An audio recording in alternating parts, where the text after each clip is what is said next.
Have you ever had this quiet fear that if you change too much, you'll lose yourself, or people will stop recognizing you, or you'll fail again, and feel that familiar shame settle back onto your shoulders? Because that fear is real.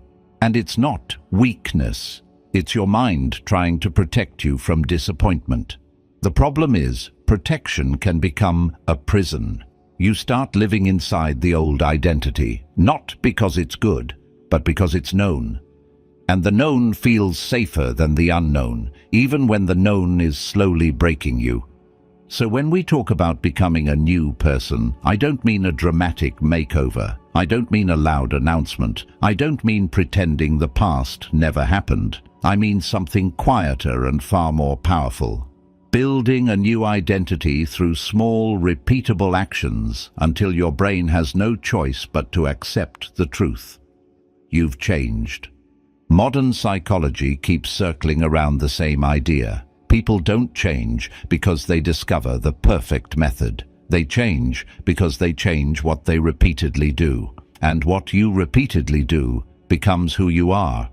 Not in theory, in practice, in your nervous system, in your self-respect, in the way you make decisions when you're tired and nobody is watching. That's the promise of this episode. 10 practical steps, not to create a perfect version of you, but to create a reliable one, a calmer one, a stronger one, someone who doesn't need motivation to show up, because showing up becomes part of their identity. And we're going to keep this simple on purpose, because complexity is a beautiful excuse. It makes you feel productive without forcing you to act. Simplicity is different. Simplicity demands you do something. It doesn't let you hide behind ideas. So as you listen, don't try to take all 10 steps at once. Just notice which one makes you uncomfortable. That discomfort is useful. It's your old self protecting its territory. And if you can face that moment, without drama, without self-hate, then you're already becoming the new person you've been imagining. 1. Define your new identity. Have you ever tried to change your life by chasing a goal, only to feel motivated for a week, then slowly drift back into the same patterns like gravity pulling you to an old version of yourself? That's because goals are external. They sit out there in the distance. They can inspire you, but they can't hold you when your mood collapses. Identity is different. Identity sits inside you. It becomes the voice that answers the small question you face 100 times a day. What do I do next?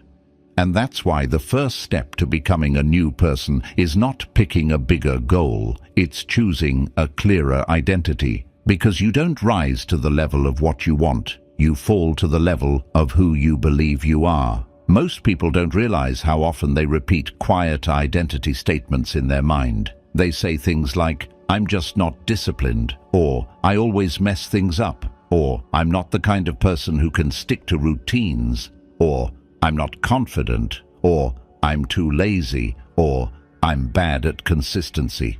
They say it casually. They say it like it's a personality trait, but it's not. It's a story that has been rehearsed so many times that it feels like truth. And the brain treats repeated stories like instructions. So if you want a new life, you have to stop living under the old sentence. Now, here's the key that makes this practical instead of motivational. Identity is not something you announce. It's something you practice.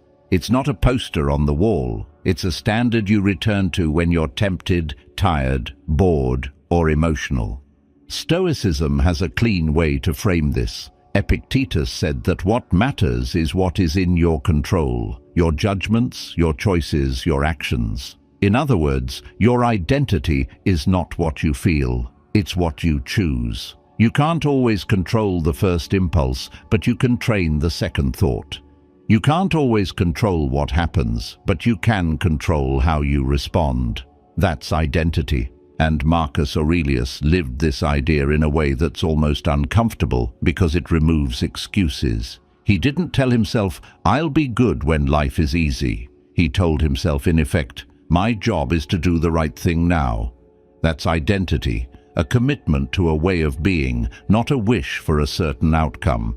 So what does it actually mean to define your new identity? It means you pick one sentence that describes who you are becoming, and you make sure it's grounded in behavior. Not, "I'm rich," that's an outcome. Not, "I'm famous," that's external. Not, "I'm perfect," that's fantasy.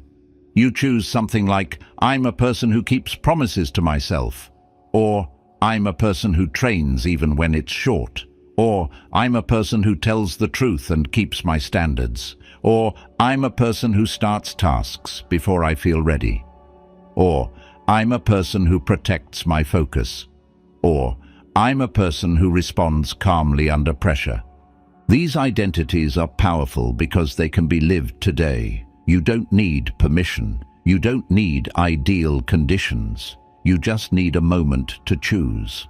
And here's the subtle thing. The identity must be specific enough to guide your decisions, but small enough to survive a bad day. A bad day is the real test. Because when you're tired, your mind tries to return to the old identity. It says, "See, this is who we are." That's why the new identity can't require heroics. It needs to require direction. A bad day might not allow a full workout, but it can allow 10 minutes. A bad day might not allow deep productivity, but it can allow a clean start. A bad day might not allow perfect calm, but it can allow a pause before reacting. So the identity becomes, "I don't do zero," because zero is where the old self wins. Now here's where psychology becomes real. Your brain changes through evidence, not through inspiration, not through speeches, through evidence. Every action you take is a vote, and the brain adds up votes. If you say, "I'm disciplined," but your actions keep voting for comfort, the brain will reject the identity, not because it hates you, but because it's honest. It will say, "No, that's not who we are." But if you keep voting, even in small ways, the brain starts to adjust. It starts to update the self-image. It starts to accept the new story because it has proof. So the first practical method is this. Choose your identity, then choose the smallest action that proves it. If your identity is, "I'm consistent," the smallest action might be a 5-minute task you do every day, no matter what. If your identity is, "I'm athletic," the smallest action might be a daily walk or a short set of push-ups. If your identity is, "I'm focused," the smallest action might be 10 minutes with your phone in another room. If your identity is, "I'm calm," the smallest action might be one slow breath before you respond to something irritating. This is how identity becomes real, not by declaring it, but by proving it. Now, the next mistake people make is they choose too many identities. They try to become 10 different people at once, but identity is like a muscle. You train one movement until it becomes natural, then you add another. So pick one identity that would change your life the most. And you'll know which one that is because it will scare you a little. Not in a dramatic way, in a quiet way. You'll feel resistance. You'll feel the old voice saying, "Don't set yourself up." That resistance is the doorway. Because the identity that threatens the old self is the one that matters.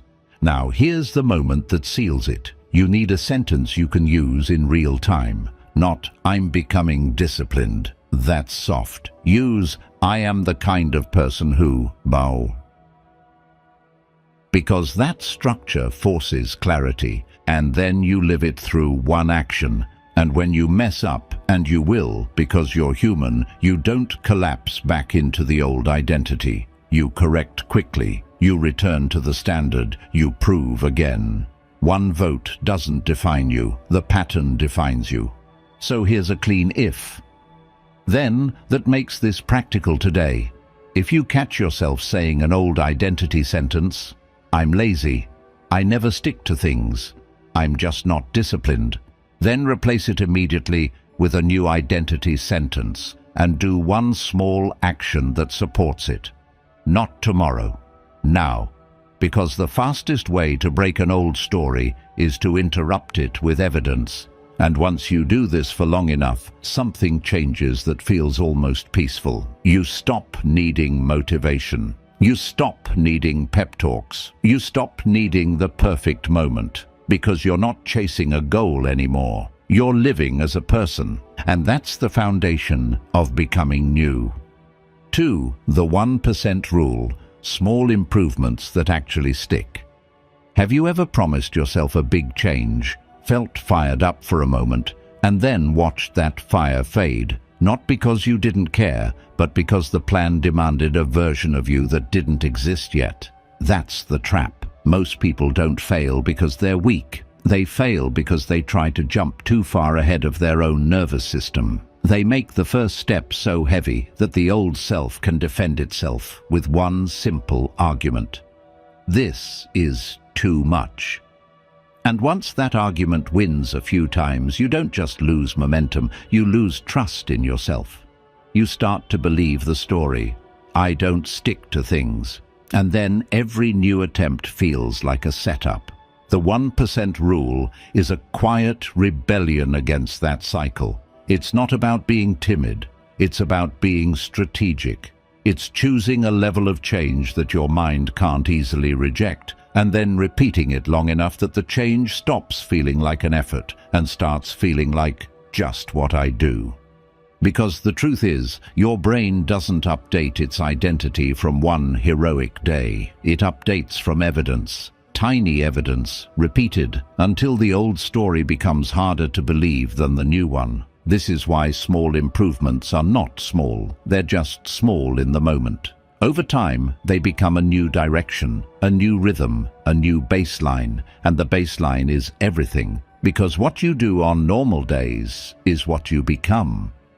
Stoicism fits perfectly here, because Stoicism is not a mood, it's a practice. Epictetus didn't teach people to wait for inspiration.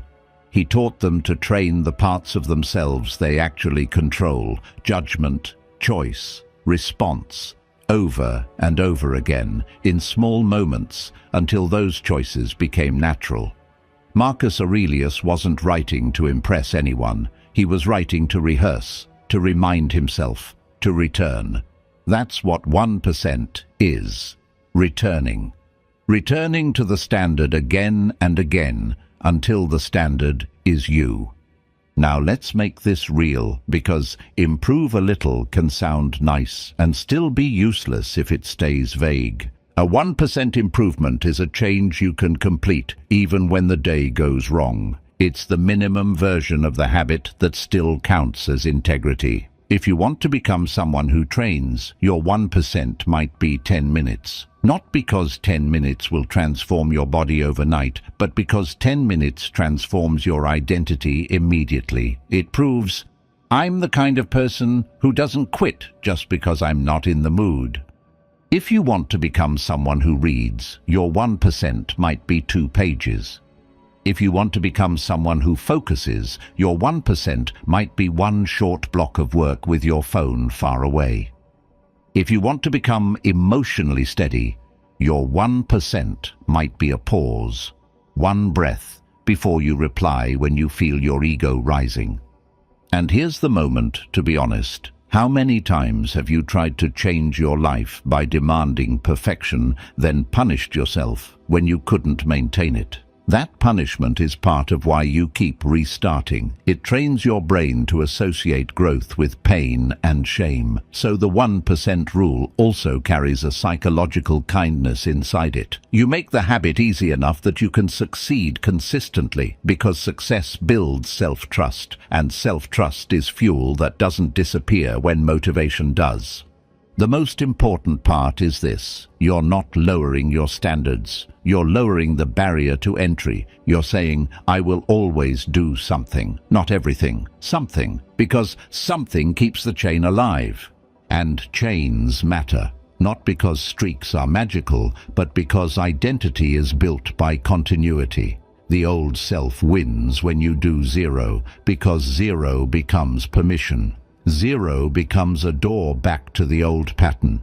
But when you do the minimum, You stay in motion, and motion is everything. There's a strange peace that comes from this. You stop needing dramatic fresh starts. You stop needing a perfect Monday. You stop needing to feel ready. You become the kind of person who can have a messy day and still keep a promise. That's strength, not intensity. Strength. And the deeper truth is this: the goal isn't 1% forever. The goal is 1% until momentum returns naturally. Because once you start, you often do more, but you never demand more as the price of starting. You let the more be a bonus, not a requirement. If you're tired, you do the minimum. If you're energized, you do more. Either way, you don't break the identity. You keep the vote. You keep your word. So here's a clean question to carry with you when you're tempted to quit. What's the smallest version of this habit I can do today that still makes me respect myself? That question is powerful because it brings the decision back to dignity instead of emotion, and dignity lasts longer than motivation. Now make it practical with one simple if-then rule. If you catch yourself thinking, I can't do the full thing today, then you immediately do the minimum version. No negotiation, no delay. You don't argue with your mind. You just complete the smallest proof of your new identity, because the real win is not the size of the habit. The real win is that you didn't abandon yourself. Over time, those small proofs stack up like bricks. And one day, almost without ceremony, you realize something changed. You're not fighting yourself as much. The habit doesn't feel like a battle. It feels like a routine. It feels like you. And that's how a new person is built. Quietly, steadily, by refusing to go back to zero. 3. Change your environment. Make the new you the easy option. Have you ever noticed how you can be completely sincere in the morning, full of good intentions, and then by evening you're doing the same old habits again, almost like you were pulled by something outside your control? That something is often your environment, not just your room, not just your desk. The environment is the full set of cues around you. What you see first, what's within reach, what you're surrounded by, who has access to you, what your phone shows you, what your kitchen makes easy, what your schedule makes inevitable. And if those cues are designed for your old self will keep showing up, even if your mindset is improving. This is one of the most humbling truths in behavioral psychology. Willpower is real, but it's not reliable. It spikes, then fades. It gets tired. It gets emotional. It gets distracted. So if your change depends on willpower alone, your change is fragile. But if your environment quietly supports the new identity, you don't have to fight as much. The right choice starts to feel natural, not because you became superhuman, but because you stopped living inside a trap. Stoicism fits beautifully here, because Stoicism is basically the art of removing unnecessary battles. It's the discipline of asking, what is in my control right now? And one of the most controllable things in your life is what you place in front of your mind all day. Epictetus would remind you that you don't control the first impulse, but you do control what you expose yourself to repeatedly, and repeated exposure becomes habit. Marcus Aurelius would say, in his own way, that the mind takes the shape of what it spends time with. So if you keep feeding it chaos, it will become chaotic. If you feed it clarity, it will become clear. The environment is how you feed the mind, without constantly arguing with it. So step 3 is not about trying harder, it's about making the path smoother. Start with one simple observation. Your habits are often the fastest response to a cue. You don't scroll because you're evil. You scroll because your phone is there, your thumb knows the path, and your brain wants relief. You don't eat junk because you're weak. You eat it because it's visible, available, and it gives instant comfort. You don't procrastinate because you don't care. You procrastinate because your workspace invites distraction. Your tasks feel heavy, and avoidance is the quickest way to feel lighter for a moment. Now, here's a question that cuts through excuses, and it might sting a little. What does your environment currently reward? Does it reward focus or distraction? Does it reward calm or stimulation? Does it reward discipline or convenience? Does it reward the person you're becoming or the person you're trying to outgrow? If you answer honestly, you'll see why you keep slipping. It's not only you, it's what you're living inside. So we redesign quietly, practically, and the best way to do this is not a full life makeover. It's one small environmental shift that produces a big behavioral change. Think like an engineer, not like a motivational speaker. Remove friction from the good habit. Add friction to the bad habit. If you want to become someone who reads, put the book where your phone used to live. Put it on the pillow. Put it on the chair. Put it where your hand naturally reaches at night. At the same time, make scrolling harder. Charge your phone in another room. Log out. Delete one app. Not forever if that feels too dramatic. Just enough friction that the old autopilot stops working smoothly. If you want to become someone who trains, make training the default. Lay out the clothes the night before. Keep a simple routine that requires almost no setup. If the environment requires a long sequence of steps to begin, your brain will bargain. But if the environment says, it's right here, ready, the new identity gets a clean chance. If you want to become someone who eats better, don't start with moral speeches. Start with visibility. Put the healthy food where you can see it. Prepare one simple option in advance. Remove the most tempting trigger foods from immediate reach. You don't need to become a monk. You just need to stop living in a kitchen that's designed to defeat you.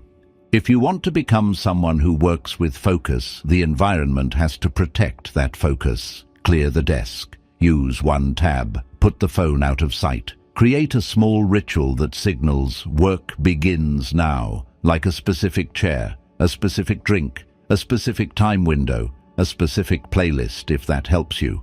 The goal isn't perfection. The goal is consistency. You're training a cue-response loop that supports your mission. And now let's talk about a part of environment people don't like to admit. People are part of your environment.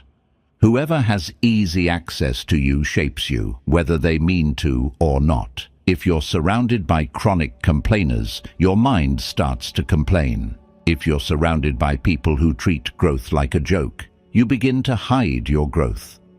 If you're surrounded by people who constantly distract you, you begin to believe distraction is normal. The Stoic move is not to hate them. It's to manage access. It's to decide how close certain energies get to your mind. This is not arrogance, it's hygiene, and it's also compassion for your future self. Because your future self is the one who pays the bill for your current environment. Now, notice something subtle. When people try to change, they often blame themselves for failing, but they rarely blame the room. They rarely blame the phone setup. They rarely blame the default settings of their life. But defaults are powerful. Most humans live by default. They wake up and the day grabs them. The environment leads, the person follows. Step 3 is you reversing that relationship. You lead, the environment follows. So here's a simple practice that turns this into action without overwhelming you. Do one environment audit today. Not a dramatic clean-out. One audit. Ask yourself, what is one trigger that reliably pulls me into the old self? Maybe it's your phone on the bed. Maybe it's the snacks on the counter. Maybe it's a certain group chat. Maybe it's the TV on by default. Maybe it's the messy workspace. Identify one. Then ask, what is one small environmental change that would make that trigger weaker? Move the phone. Remove the snacks. Mute the chat.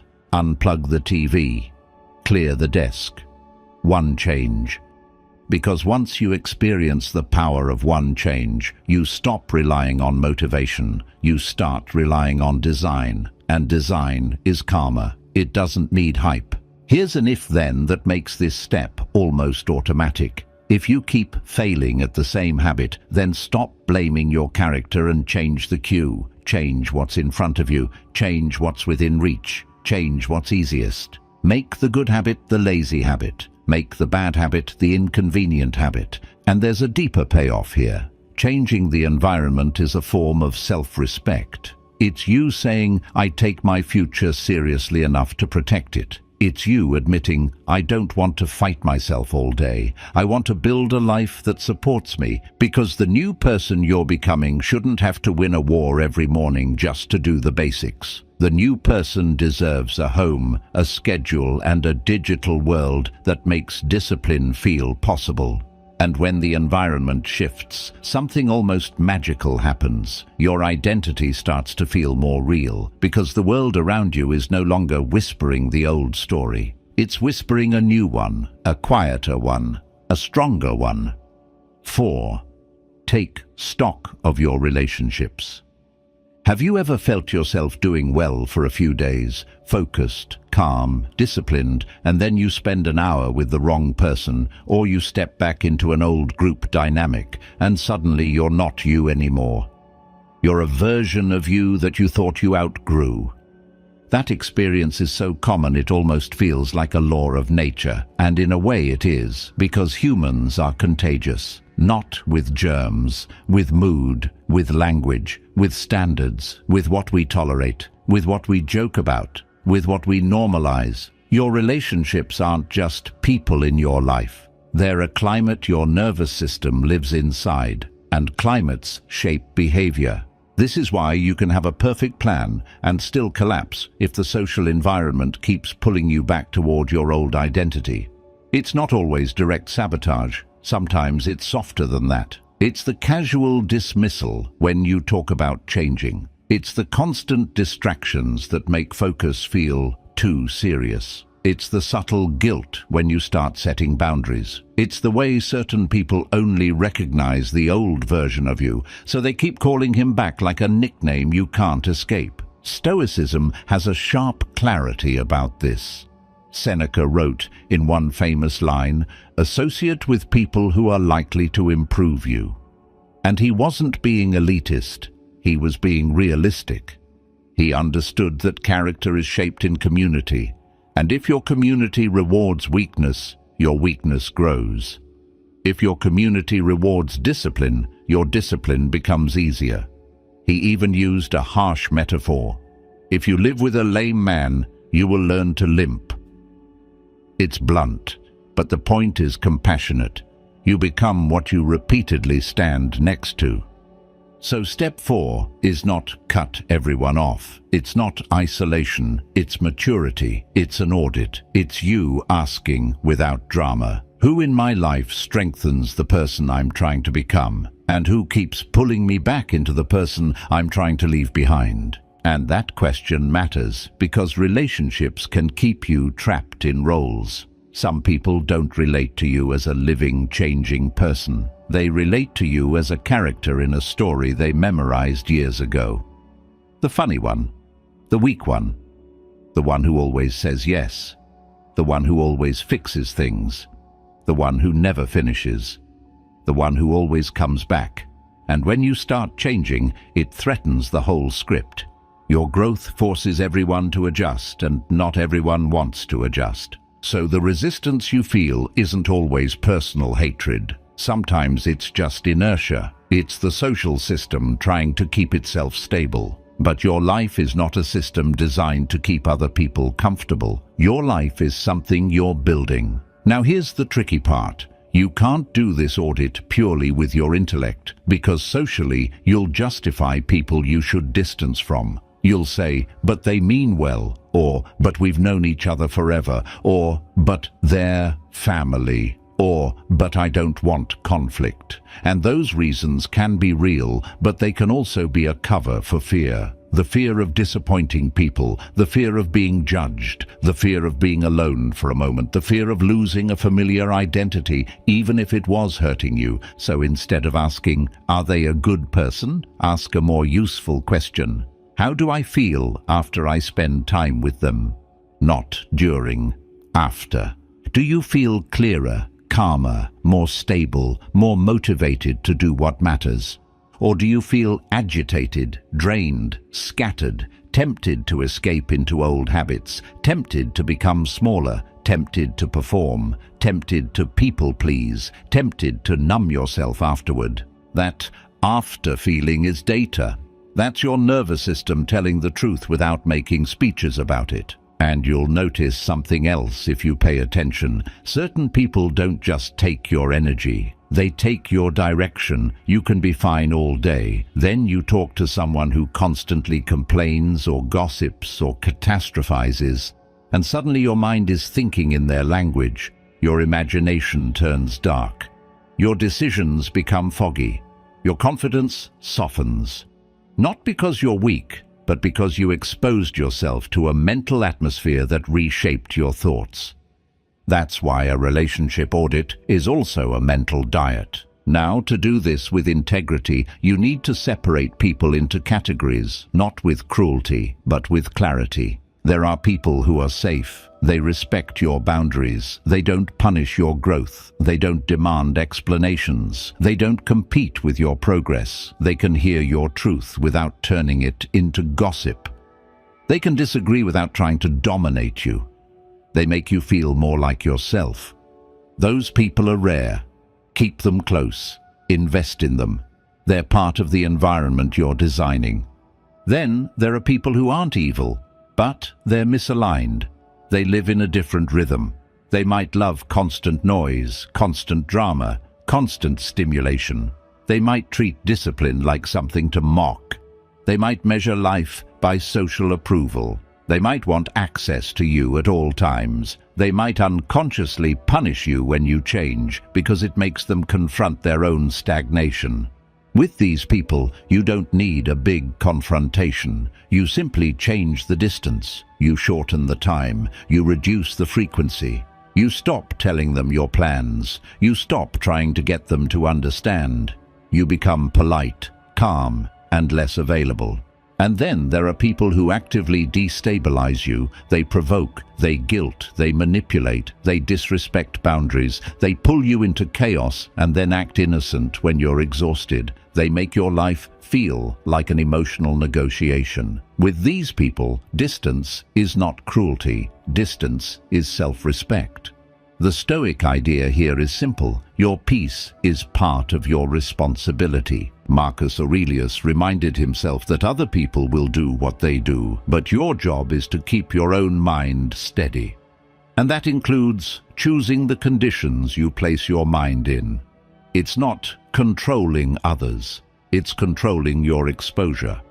So what's the practical way to do step 4 without creating unnecessary conflict? You stop announcing changes and you start living them. You don't argue about boundaries, you enforce them. You don't explain why you're less available, you become less available. You don't justify why you're focusing, you focus. You don't try to convert everyone, you choose your circle. And when you do speak, you keep it clean. You don't blame, you don't accuse, you don't lecture. You just name your standard. I'm keeping my evenings quiet. I'm not doing that anymore. I'm focusing on a few things right now. Short, calm, done. Here's a reality that will save you pain. The right people won't demand access to you at the cost of your well-being. They might miss you, they might ask questions, but they won't punish you for protecting your life. The wrong people will treat your growth like betrayal. And that reaction, again, is information. Now, there's also a positive side to this step that people forget. You don't only distance from what drains you, you also move toward what builds you. If you want to become a new person, you need a few future mirrors in your life. People who reflect back the identity you're trying to live. Not perfect people, not people who intimidate you, just people whose presence raises your standards naturally. Sometimes that's a friend who is consistent and calm. Sometimes it's a mentor. Sometimes it's a community around a skill or discipline. Sometimes it's a small group that meets with intention. The point isn't social status. The point is psychological direction. When you're around people who live with clarity, clarity feels normal. When you're around people who live with excuses, excuses start to feel normal, and you get to choose what becomes normal. So here's the if-then that makes this step actionable today. If someone consistently leaves you depleted, tempted to regress, or pressured to perform, then reduce exposure by one notch. Less time, less frequency, less intimacy, less access to your plans. And if someone consistently supports your growth with respect and steadiness, then increase investment by one notch. More honest conversation, more shared time, more mutual standards. Small adjustments, big consequences. Because in the end, becoming a new person isn't only about what you do alone in the morning. It's also about what you allow around you at night. It's what you repeatedly permit into your mind through the people you keep close. And once your relationships stop pulling you backward, something becomes possible. Real self-discipline, not the dramatic kind, but the quiet kind that doesn't need constant willpower, because your life is no longer set up to defeat you. 5. Master self-discipline. Replace motivation with standards. Have you ever had a day where you genuinely knew what you needed to do and still didn't do it? Not because you were incapable, but because your mind started negotiating like a skilled lawyer. I'll start later. I'll do it tomorrow. I deserve a break. I'm not in the mood. I'll do it when I feel ready. That negotiation is the invisible force that keeps people stuck. And what's frightening is that it doesn't sound like sabotage. It sounds like reason. It sounds like realism. It sounds like you being understanding with yourself. But most of the time, it's just your old identity protecting itself. It's comfort defending its territory. Self-discipline is not about being harsh. It's about being clear. It's the moment you stop treating your life like a debate. Stoicism helps here because it doesn't ask you to be perfect. It asks you to be responsible. Epictetus would say, you cannot control what you feel first, but you can control what you choose next. And Marcus Aurelius, in his private writing, constantly returned to one idea. Do the work in front of you, not because you feel like it, because it's yours to do. That's not coldness, that's dignity. Most people misunderstand discipline. They think discipline is intensity. They imagine a heroic personality type, someone who's always fired up, always unstoppable. But discipline isn't a personality, it's a system. It's standards you follow even when your emotions change. And emotions always change. Motivation is a wave. Discipline is a shoreline. The reason motivation fails is simple. It depends on how you feel, and feelings are unstable. A small disappointment can kill motivation. A bad night of sleep can kill motivation. An argument can kill motivation. A boring task can kill motivation. If your transformation depends on motivation, your transformation depends on perfect conditions. But standards don't require perfect conditions. Standards require a decision. So the first thing to do is to stop calling it motivation and start calling it what it is, a standard of behavior. Instead of, I'm trying to work out, it becomes, I train most days. Instead of, I'm trying to focus, it becomes, I protect my mornings. Instead of, I'm trying to eat better, it becomes, I don't keep certain foods in my house. Instead of, I'm trying to stop scrolling, it becomes, my phone sleeps outside my bedroom.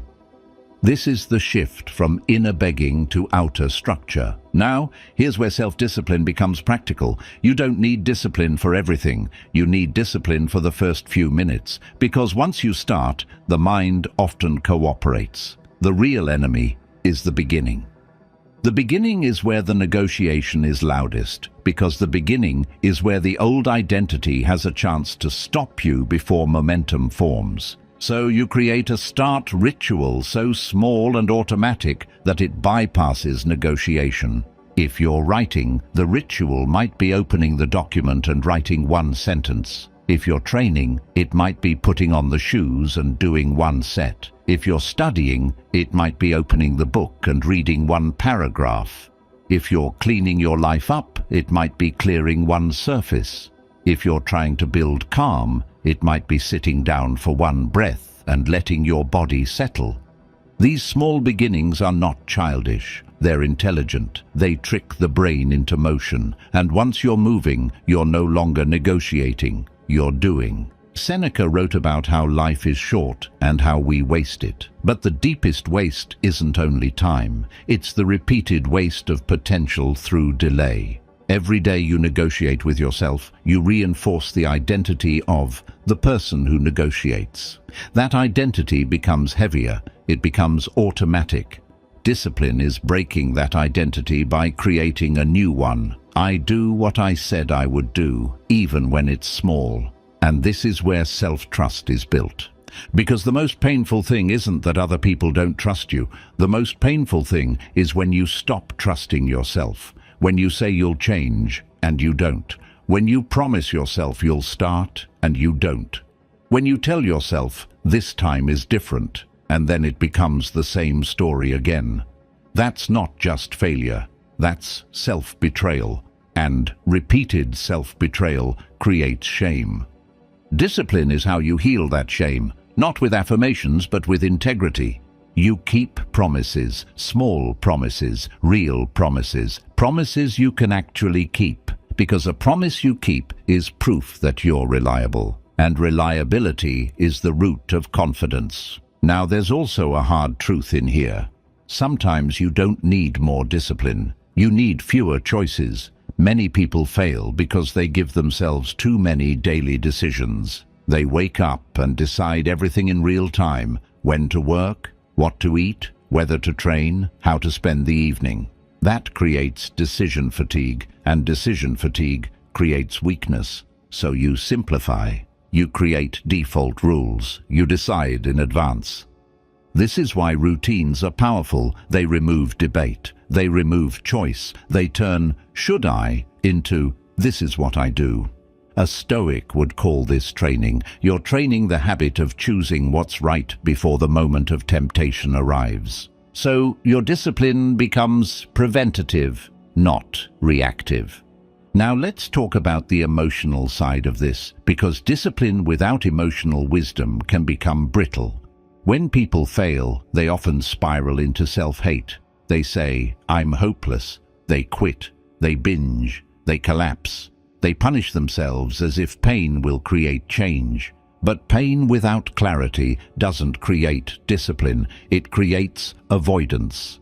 Stoicism offers a cleaner approach: correction without self-attack. If you fail, you don't dramatize it. You don't build an identity around it. You correct. You return. You treat failure like data, not like a verdict. Because the disciplined person isn't the one who never slips. The disciplined person is the one who returns quickly. So here's the practical if-then for step 5. If you feel yourself bargaining, "I'll do it later," "I'll start tomorrow," "I don't feel like it," then you immediately reduce the task to the smallest possible version and begin. Not because the minimum is impressive, but because beginning breaks the spell. The minimum is how you keep your identity intact. And a second if-then that will save you from spirals. If you slip, then you return the same day. Not Monday, not next week, the same day. Even with a tiny action, because returning quickly is what separates a setback from a relapse. Over time, discipline becomes less about force and more about identity. You stop feeling like you're trying. You start feeling like you're simply living according to standards. And those standards become your peace, because they remove the chaos of constant internal debate. And once discipline is in place, something else becomes possible. You stop fearing failure so much, because you see failure differently. You begin to develop a growth mindset, the ability to treat mistakes as training, not as shame. That's where we go next. 6. Develop a growth mindset. Turn failure into training. Have you ever failed at something and immediately felt that old inner voice show up? cold, confident, cruel, saying, "See, this is why you don't try. This is why you can't change. This is who you are." That voice is dangerous because it doesn't just describe the moment. It tries to define you. It takes one mistake and turns it into an identity. And once failure becomes identity, growth becomes humiliating. You stop experimenting, you stop taking risks, you stop trying new habits. Not because you don't want progress, but because you don't want that feeling, the feeling that your effort is evidence against you. A growth mindset is the ability to refuse that narrative, not with fake positivity, with accuracy, with the understanding that failure is not a verdict. It's feedback, it's data, it's training. And if you can absorb failure without collapsing, you become almost unstoppable. Not because you never fall, but because you stop treating falling as proof that you shouldn't walk. Stoicism has been teaching this for a long time. Epictetus compared life to training in a gym. You don't walk into a gym and lift a heavy weight once, fail, and then conclude, "I'm not the kind of person who can lift." You understand the process. You understand that strength is built through repeated attempts. You understand that the struggle is part of the training. The Stoic sees life the same way. Difficulty is not an insult. Difficulty is the curriculum. Marcus Aurelius wrote to himself as if he was constantly recentering after failure. His journal isn't the voice of a man who never struggled. It's the voice of a man who struggled and returned, again and again. That is growth mindset in action, returning. So step 6 is learning to change how you interpret failure, because interpretation is where most people lose the war. When you fail, you can interpret it as evidence that you're broken or as evidence that you're learning. The event is the same. The meaning is different, and meaning determines whether you quit or continue. Now, let's be honest, many people secretly fear that if they adopt a growth mindset, they'll become too soft on themselves. They'll excuse everything. They'll never demand excellence. But a real growth mindset is not soft. It's demanding in a smarter way. It says, "I will improve, but I will not insult myself into improvement." Because insult creates avoidance. Shame creates hiding, and hiding kills growth. Growth requires honesty without cruelty. So what does this look like in real life? It looks like failing, then asking a better question. Instead of, "What's wrong with me?" you ask, "What happened?" Instead of, "Why am I like this?" you ask, "What triggered this?" Instead of, "I ruined everything," you ask, "What is the next correct action?"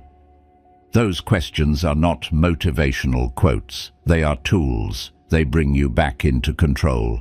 And control matters because when people spiral after failure, they usually lose control in two ways. They catastrophize and they personalize.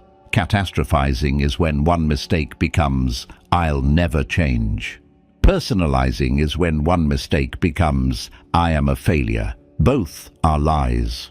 And both are emotional, not rational. The Stoic response is to remove the story and look at the facts. You missed a workout. You ate badly. You wasted 2 hours. You reacted emotionally. You procrastinated. Okay, those are facts. But facts do not demand self-hate. Facts demand correction. And correction is something you can do. Now, here's a crucial truth. The way you respond to failure trains your brain what failure means. If every failure leads to self-attack, your brain will begin to avoid effort because effort becomes associated with pain. But if failure leads to reflection and correction, your brain becomes more willing to try. It starts to see failure as safe, which makes learning faster. This is why athletes, artists, and high performers often have a healthier relationship with mistakes. They treat mistakes as part of the process, not as proof they shouldn't be in the game. So your job is to build that relationship. Here's a practical practice that changes everything. Write down in one sentence the lesson each failure is trying to teach you. not a dramatic essay, one sentence. If you procrastinated, the lesson might be, my task was too vague, I need a clearer first step. If you broke your diet, the lesson might be, I didn't plan a backup meal, so I defaulted to convenience. If you snapped at someone, the lesson might be, I was overstimulated and didn't pause before speaking. If you scrolled for hours, the lesson might be, I was avoiding discomfort and my phone was within reach. That sentence turns failure from shame into strategy, and once you have strategy, you can improve. This also connects directly to discipline. Discipline isn't the absence of failure, it's the speed of recovery. A growth mindset makes recovery faster because it removes the shame loop. The shame loop says, I failed, so I'm worthless, so I might as well keep failing. The growth mindset says, I failed, so I learned something, so I adjust, so I continue. That is a completely different life. Now let's talk about a common psychological trap, comparing your growth to someone else's highlight reel. This kills growth mindset because it makes the process feel humiliating. You think, they're already there, and I'm still struggling. But the Stoic would remind you, the only comparison that matters is you versus your former self. Everyone else is noise. Their timeline is not your timeline. Their life is not your life. Your job is to improve your character, your habits, your focus, your discipline, one honest step at a time. And one more trap, perfectionism. Perfectionism disguises itself as high standards, but often it's just fear of being seen imperfectly. A growth mindset rejects perfectionism because it values progress over image. It says, I will look foolish for a while.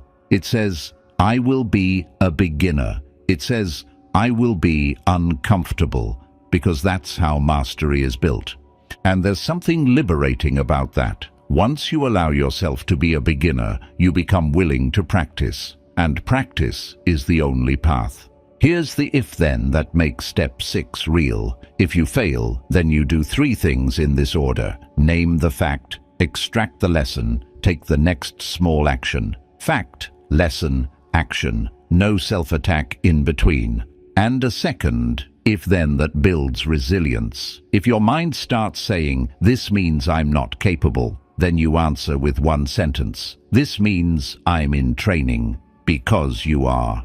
Over time, this becomes your new default. You stop being afraid of discomfort. You stop being afraid of mistakes. You start trusting that you can handle setbacks without losing yourself. And that trust changes your decisions. You become willing to learn, to take on challenges, to build skills, to expand your identity. Which brings us naturally to the next step, investing in continuous learning, not as a hobby, but as a way to build a new professional and personal identity. That's point 7. 7. Invest in continuous learning, build a new mind on purpose. Have you ever had this moment where you realize the person you want to become isn't blocked by a lack of desire? It's blocked by a lack of skill, a lack of clarity, a lack of tools, and then, almost immediately, you feel the weight of it and think, it's too late, or I'm behind, or I don't even know where to start. That feeling is one of the most expensive lies we tell ourselves because it turns learning into something only the young or the lucky get to do, when, in reality, learning is one of the most direct ways to become new. Not in a motivational sense, in a literal sense. Your brain rewires through exposure, repetition, and practice. When you learn consistently, you don't just collect information, you reshape how you think, how you decide, what you notice, what you believe is possible. And there's a Stoic simplicity to this. Seneca warned that life isn't short, we just waste it. And a massive part of that waste is not only time spent doing nothing, but time spent doing the same easy things that keep us the same person. So, continuous learning is you reclaiming your time from the old identity. It's you saying, I'm not going to let my free hours be stolen by distraction. I'm going to turn them into leverage. Because the truth is, most people want a new life while living with the same mind, same inputs, same conversations, same entertainment, same habits of attention, same way of interpreting problems, same comfort-based choices. And then they're surprised the results don't change. A new person requires a new mind, not a different personality overnight, a different mental toolkit, a different set of defaults, a different way of solving problems, and learning is how you install that. Now, the reason learning transforms identity is simple. It creates competence, and competence creates confidence that isn't dependent on praise. When you know you're getting better at something real, writing, communication, coding, sales, fitness science, language learning, design, trade skills, anything, your self-respect starts to rise quietly. You stop needing approval as much because you have something more stable, progress you can measure. Epictetus would say you don't become free by wishing, you become free by training. And training is learning in action. It's the decision to be a student again, not in a classroom sense, but in a life sense. You're willing to be awkward at first. You're willing to not know. You're willing to practice. That willingness alone separates you from most people, because most people would rather protect their ego than expand their ability. So let's make this practical, because learn more can become another vague idea that feels inspiring and changes nothing. The simplest version is this. Choose one skill that matches your new identity and give it a daily time slot that's small enough to protect and big enough to matter. For many people, that's an hour. For some, it's 30 minutes. The number is less important than the consistency, because consistency is what turns knowledge into a new baseline. And here's the key that makes it actually work. You don't learn randomly, you learn with direction. Random learning is entertainment, directed learning is identity building, so you choose a lane, one lane, not 10 lanes. If your new identity is, I'm a focused professional, maybe that lane is a career skill, data analysis, coding, design, marketing, public speaking, sales, project management. If your new identity is, I'm calm and capable, maybe that lane is emotional regulation, communication, negotiation, psychology, or leadership. If your new identity is, I'm strong and disciplined, maybe that lane is strength training fundamentals, nutrition basics, mobility, or recovery science. The lane doesn't need to impress anyone. It needs to serve the person you're becoming. Now, a lot of people hesitate here because they think learning has to be perfect. They imagine they must find the best course, the best teacher, the best plan, and they delay for weeks searching. That's just procrastination wearing a suit. The Stoic move is to begin with what's available and improve the system later. Start messy, refine later. Start simple, deepen later. And platforms like Coursera and Udemy can help because they remove friction, they give structure, they give a path. But what matters most isn't the platform. It's your agreement with yourself that learning is no longer optional. It's part of who you are. It's a daily vote for your future. Now, here's where this becomes emotionally powerful. Consistent learning changes the way you see yourself in the mirror. Because every day you show up to learn, you're telling your mind, I'm not stuck, I'm not finished, I'm not trapped inside my past. And the mind begins to relax its old identity grip. You start to feel lighter. Not because life is easy, but because you have movement, you have direction. You're no longer waiting for rescue, you're building.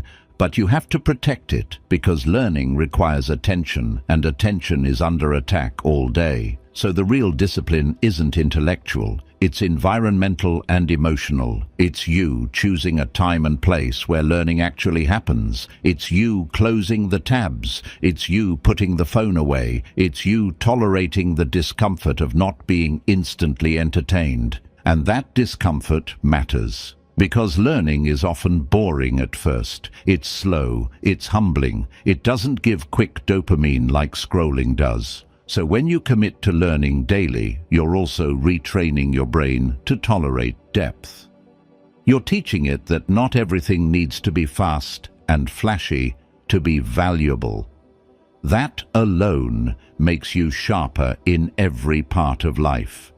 Your thinking, your decisions, your patience, your confidence. So here's a powerful way to frame it. You're not studying, you're forging a new identity, and identity is forged in repetition. Now, a practical if-then to make this stick. If you feel resistance before your learning session, boredom, doubt, laziness, what's the point? Then you commit to just 10 minutes, not as a trick, but as a doorway.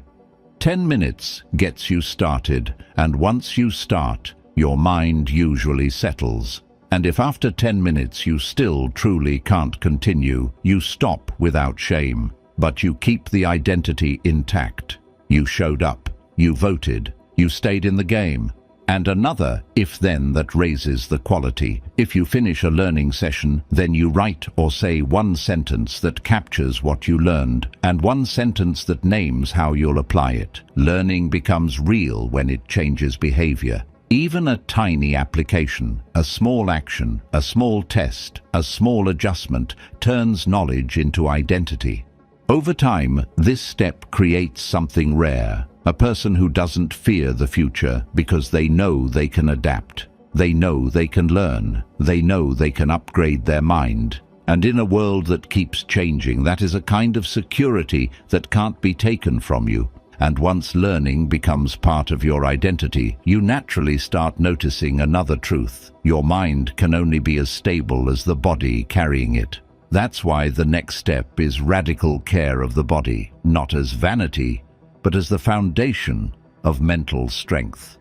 8. Radical care for your body. Make health non-negotiable. Have you ever noticed how the same problem feels completely different, depending on whether you slept well the night before? When you're rested, you can think, you can pause, you can choose, you can handle discomfort without collapsing into impulse. But when you're exhausted, everything becomes heavier, your emotions get louder, your patience gets shorter, your cravings get stronger, your willpower feels like it's leaking out of you. This is why taking care of your body isn't a health goal. It's an identity decision. It's a discipline decision. It's a mental clarity decision. Because the mind does not float above the body like some separate machine. The mind is carried by the body. And when the body is neglected, the mind becomes reactive, foggy, impatient, and easier to hijack. Stoicism understood this in a grounded way.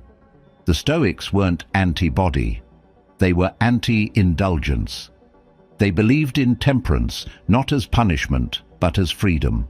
When you can govern your appetite, you can govern your life. When you can tolerate discomfort, you can tolerate growth. When you respect your body, you stop needing cheap escapes every time you feel stress. So step 8 is radical care. Not because you're trying to look perfect, because you're trying to become stable. And radical here doesn't mean extreme workouts and complicated diets. It means non-negotiable fundamentals, the basics you protect even when life is chaotic, because the basics are what keep you from turning into someone you don't recognize. Start with sleep, because sleep is the foundation you can't replace with discipline. People love to romanticize grinding, but the truth is brutal. A tired brain will always bargain. A tired brain will call self-sabotage self-care. A tired brain will turn small stress into drama. A tired brain will reach for sugar, scrolling, and emotional reactions because it wants relief. So make sleep a standard, a protected boundary, not just, I hope I sleep better. Something clearer. For example, a consistent wake time, a screens down moment, and a simple wind-down routine. Not glamorous, effective. If you change nothing else but your sleep consistency, your entire personality begins to shift. You become calmer without trying. Your cravings soften. Your emotional control improves. Your capacity for focus expands. The new identity suddenly has room to breathe. Then comes nutrition, not as obsession, but as stability. Most people treat food like mood management. They eat to escape. They eat to reward themselves. They eat to numb anxiety. And when they do that, they think they have an eating problem, but often what they have is a nervous system problem. Food becomes the fastest way to alter emotional state. So the goal isn't to become perfect. The goal is to stop using food as emotional medicine. The simplest way to do that is to reduce decisions. Have a few repeatable meals you can rely on, meals that give you stable energy without chaos. When you remove daily food decisions, you remove a huge amount of mental friction. That's discipline, disguised as simplicity. Then, movement. Your body was not designed to sit still with constant stimulation. Movement is not only about fitness, it's about mental health. It's about giving your nervous system a clean release. It's about taking stress that's trapped in your body and turning it into something useful. And you don't need to become a fanatic. You need a minimum standard you keep. A walk most days, a few strength sessions a week, mobility if your body feels tight. Something consistent enough that your body begins to trust you again. Because here's the truth. Your body's listening. It remembers how you treat it. When you ignore it, it gets louder in painful ways. When you respect it, it gives you energy back quietly. And now we get to the deeper part of this step.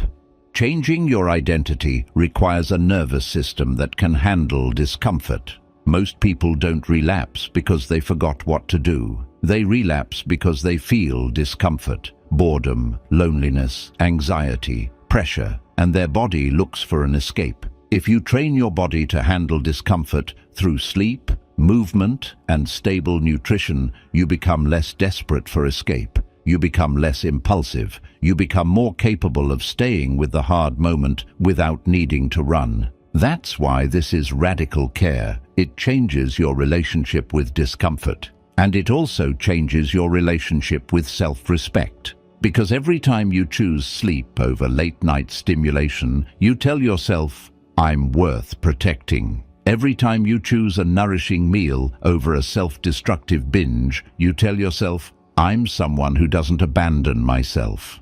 Every time you move your body when you feel heavy, you tell yourself, I'm building strength, not excuses. These are not health tips. These are identity votes. Now, a lot of people struggle here because they treat health as all or nothing. If they can't do a perfect week, they do nothing. That's the old identity talking. The new identity says minimum standards consistently. So choose the simplest non-negotiables. A consistent wake time, a daily movement minimum, a repeatable nutrition default. And protect those three like they're the foundation of your future, because they are. Here's a practical if-then to make this step real. If you feel your discipline collapsing, then check your body first. Ask, am I underslept, underfed, overstimulated, undermoved? Because often the motivation problem is a biology problem. Fix the body and the mind becomes cooperative again. And here's another if. Then that makes it sustainable. If you miss a day, then you return to the minimum the next day, without punishment. No dramatic restart, no guilt, just return. The body learns trust through consistency, not through intensity. Over time, this step gives you something that is hard to explain until you feel it. A stable baseline. You're not constantly fighting yourself. You're not constantly craving escape. You have energy, you have clarity, you have emotional space. And once your body is cared for, you can finally do the next step with more depth. Mindfulness. Not as a trend, but as a way to see your automatic thoughts before they become automatic decisions. 9. Practice mindfulness. Catch the old self before it takes the wheel. Have you ever had that unsettling moment where you realize you didn't decide to do something? You just did it. You picked up your phone without thinking. You snapped at someone before you even understood why. You ate something you promised yourself you wouldn't. You avoided the work, then later you couldn't even explain what you were avoiding.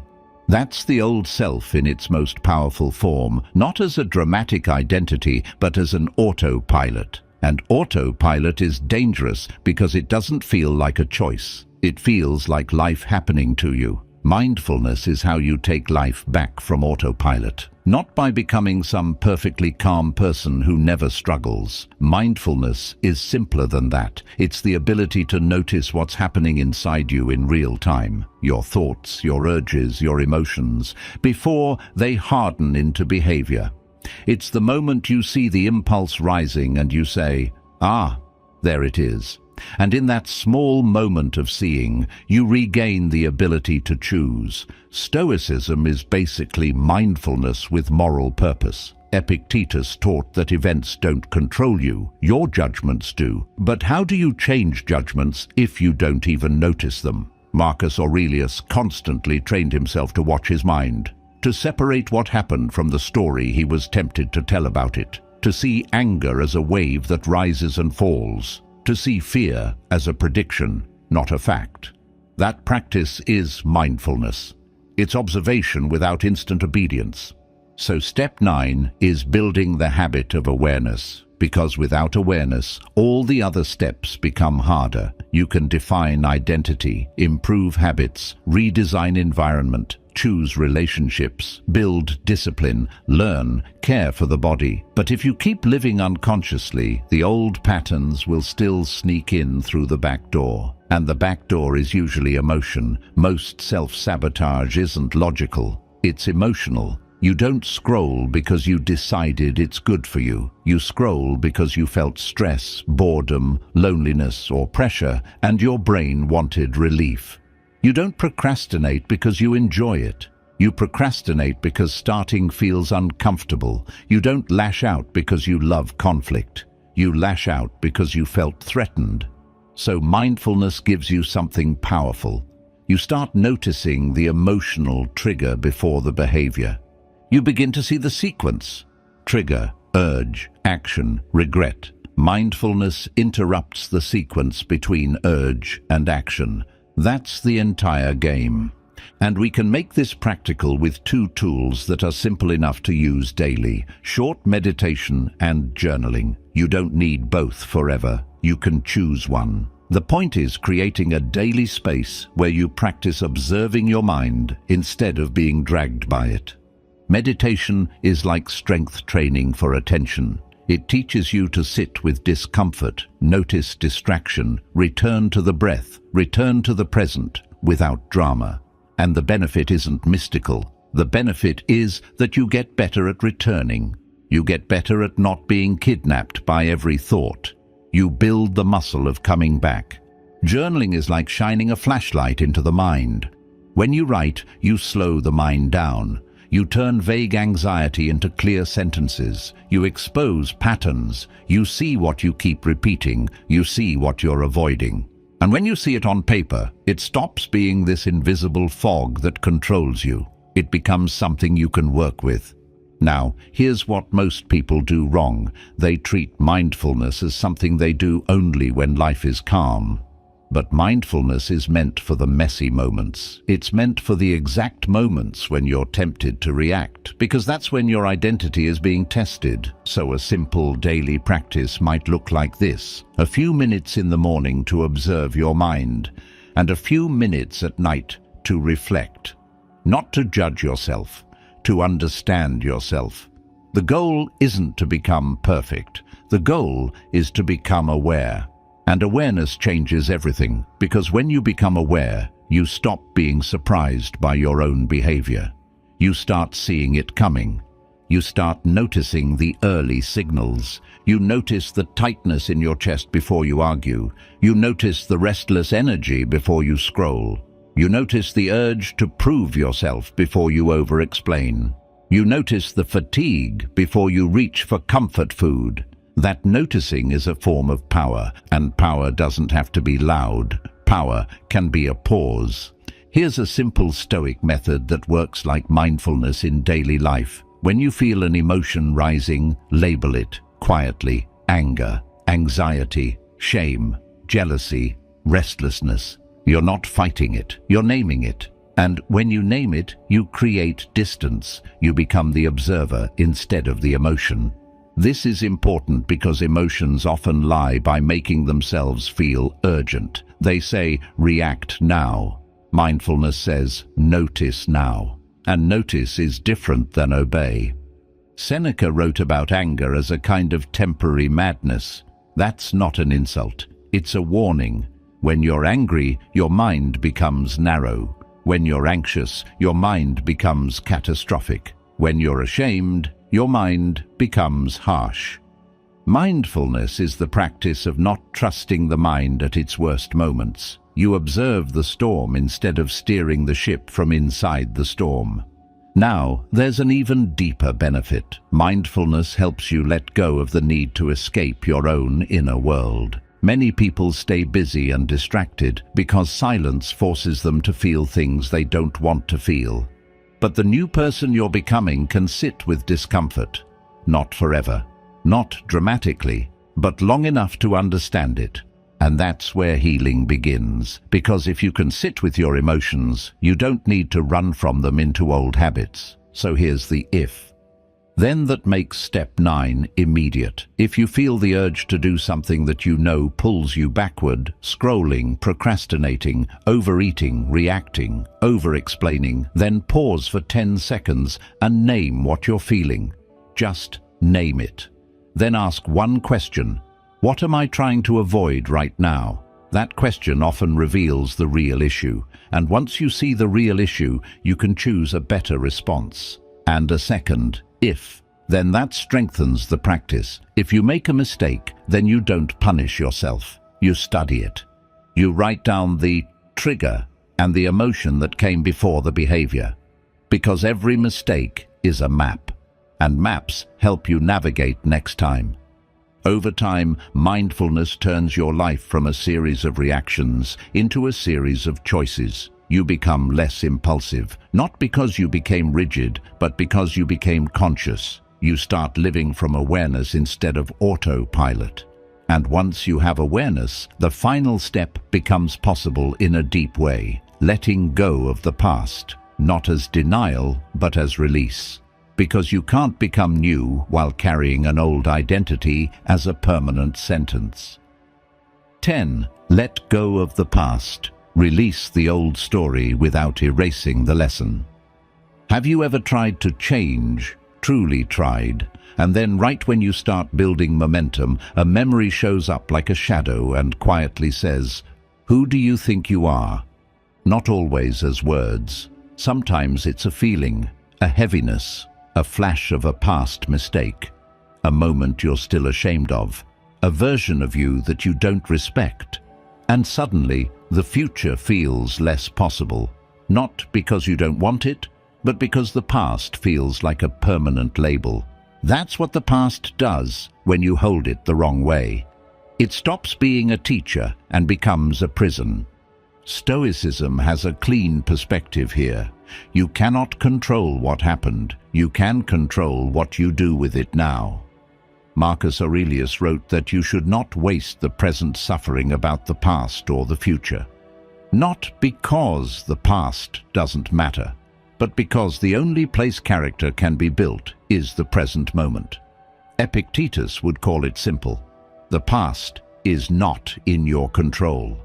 So clinging to it as if you can change it is a form of mental slavery. It keeps you tied to what cannot be moved. But letting go does not mean pretending it didn't happen. It means you stop paying interest on it. Most people don't just remember their mistakes. They relive them, they replay them, they punish themselves for them. They turn them into identity statements. I'm the kind of person who ruins things. I always mess up. I'm not worthy. I don't deserve good things. And if you carry those statements, you will unconsciously sabotage anything that contradicts them. Because the mind prefers consistency, even when consistency is painful. So, the real work of letting go is not forgetting the past. It's releasing the story you attach to it. The story that says the past is proof you can't change. The story that says you're permanently stained. The story that says your mistakes are the truest version of you. They're not. They're evidence of what happens when you are untrained, unhealed, distracted, afraid, or overwhelmed. And now you're training. Now you're learning. Now you're becoming aware. Now you're building standards. That means the past is not your identity. It's your starting point. Seneca had a way of talking about time that makes this even clearer. The most precious thing you own is the present, and people throw it away. They throw it away by drowning in regret. They throw it away by living inside if only. And if only is a seductive poison because it feels like reflection, but it's actually rumination. It doesn't change anything. It only keeps you tied to pain.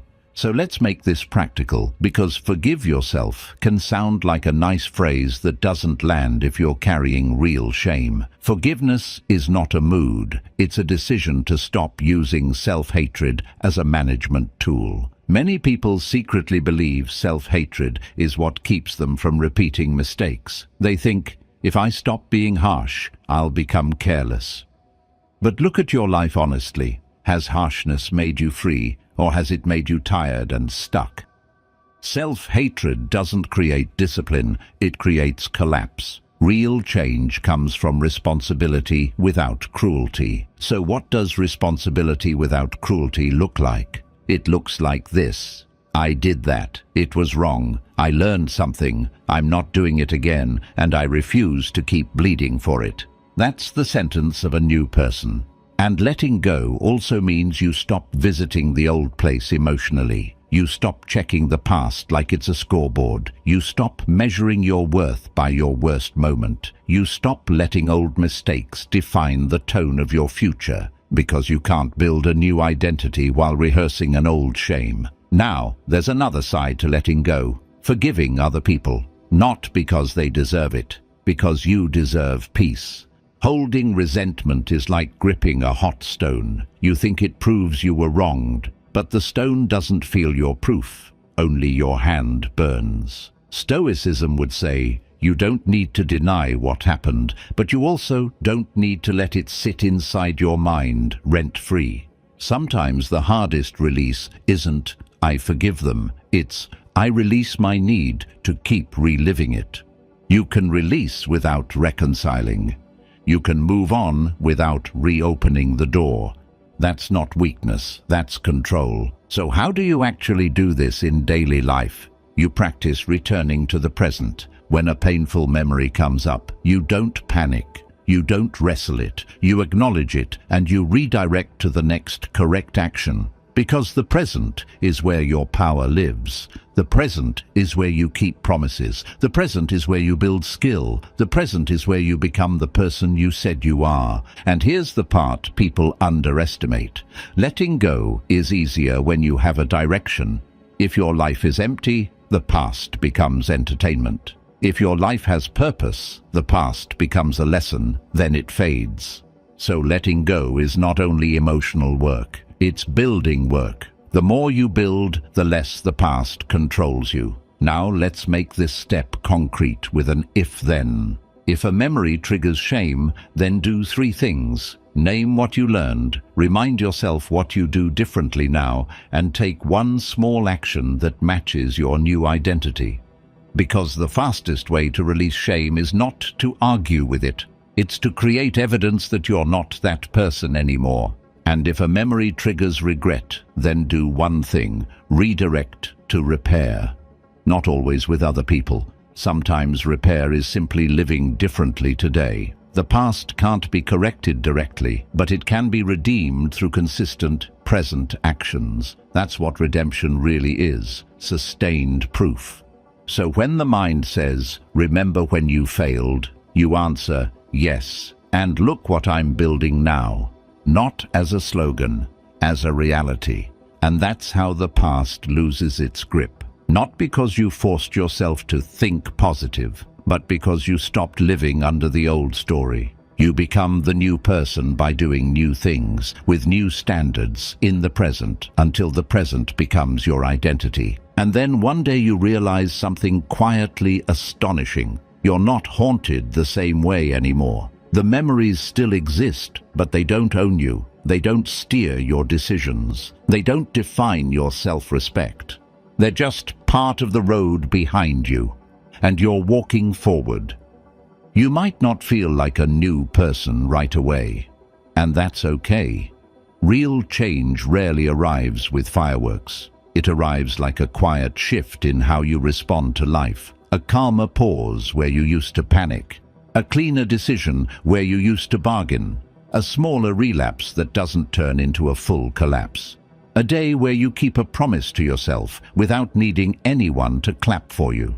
If you listen closely, that's what becoming new really is. Not a dramatic reinvention, but a steady return to a version of you that feels honest and strong and reliable. Because at the end of the day, the goal was never to impress anyone. The goal was to live with yourself in peace, to look in the mirror and recognize someone you respect, someone who doesn't need perfect conditions to act.